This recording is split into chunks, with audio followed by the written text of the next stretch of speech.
right, welcome back. More now on the fallout from our top story. The Trump administration confirming a stunning leak of secret military battle plans in a Signal group chat.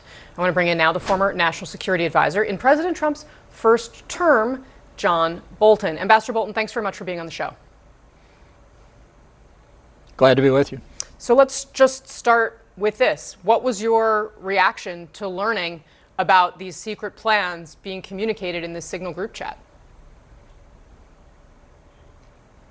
Well, I was shocked, and I was without words, and I say that not because I'm more virtuous than anybody who was in that group. I just couldn't imagine it was happening. I couldn't imagine anybody would use Signal. Some of the guests have commented that Signal's highly encrypted. I'll just say this: if you think Signal is equivalent to U.S. government secure telecommunications, think again. All the consequences you've been discussing are obviously going to be enormously important, but I just can't, to this moment, get over the idea that during the days that group was going on, not one of the participants said, we shouldn't be doing this on Signal. Sir, do you know of anything like this happening in Trump's first term? I'm certainly not aware of it. I mean, I didn't even use the government's unclassified or classified email systems that much. Most of the things that were covered in what was recorded in the Atlantic article should have been discussed in the Situation Room in a principals committee meeting or a full NSC chaired by the president.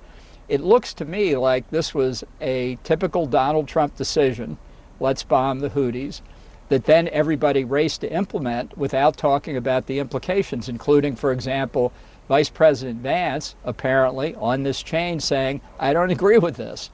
Why are they discussing it after the decision is made? That alone shows what's wrong with what's going on here. Ultimately, if people can't attend the Situation Room, you're on a secure government line. You're not on WhatsApp or Signal. And some of these issues, honestly, it's old-fashioned, I know, but they should only be discussed face-to-face where people can have it out if they have a disagreement, not on an email chain. Sir, do you think somebody should be fired over this? Listen, Donald Trump's not going to fire anybody unless he thinks this redounds to his personal detriment. And we'll see what happens.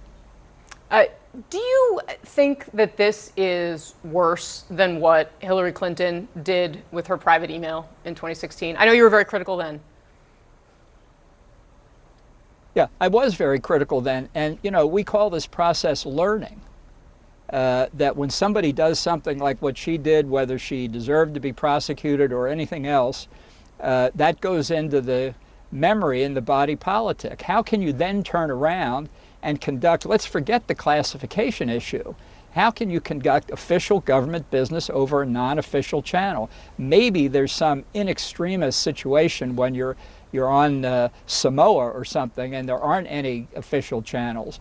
But they were in Washington, probably in their offices. As I say, words fail me here. I cannot even imagine this happening.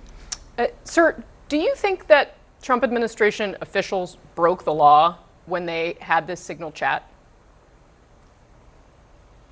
I don't know enough about it, but I'll tell you this, just like Donald Trump isn't going to fire anybody, whether they deserve to be fired or not, unless he feels the heat personally, I have zero faith that this Justice Department will prosecute anybody.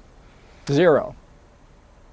Mr. Ambassador, I want to play for you what President Trump so far has said about this. He was asked about it by reporters who were covering a different event with him at the White House. Let's watch. I don't know anything about it. You're telling me about it for the first time.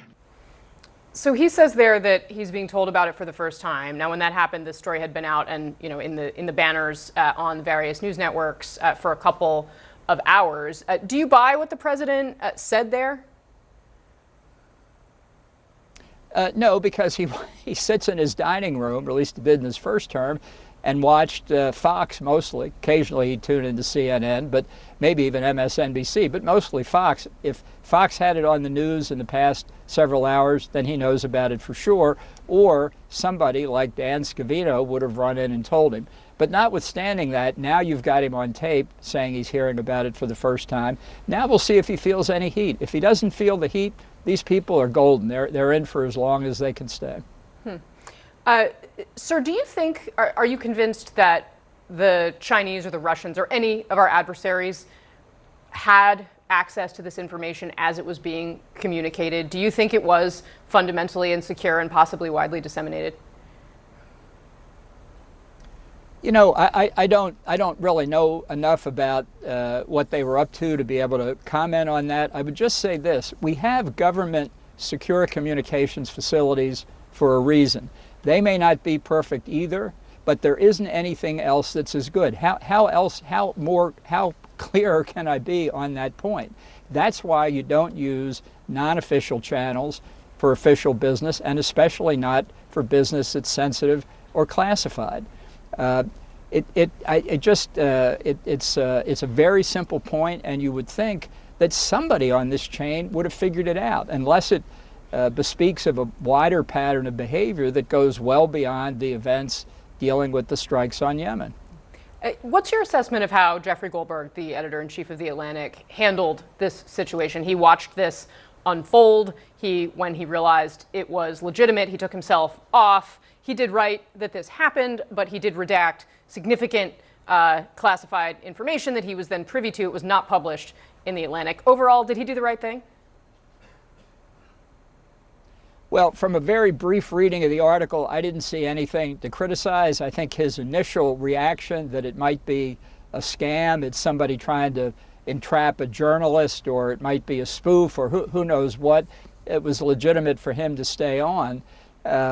Whether he should have cut it off earlier or not, I think that's a question that reasonable people can disagree on. I didn't see anything in the article that looked to me to be worse than a general description of what was in there, so I don't think he released any classified information. But again, I just say, why are we having this conversation? How could you, I don't know who put this chain together, but I wouldn't have such a chain. I just can't even imagine having a chain. He seems to suggest it was Mike Waltz, the guy in your role. Somebody who had technical capabilities to put it together. All right. Ambassador John Bolton, very much appreciate you scrambling to come talk to us about this breaking story. Thanks very much for your time today. Thank you.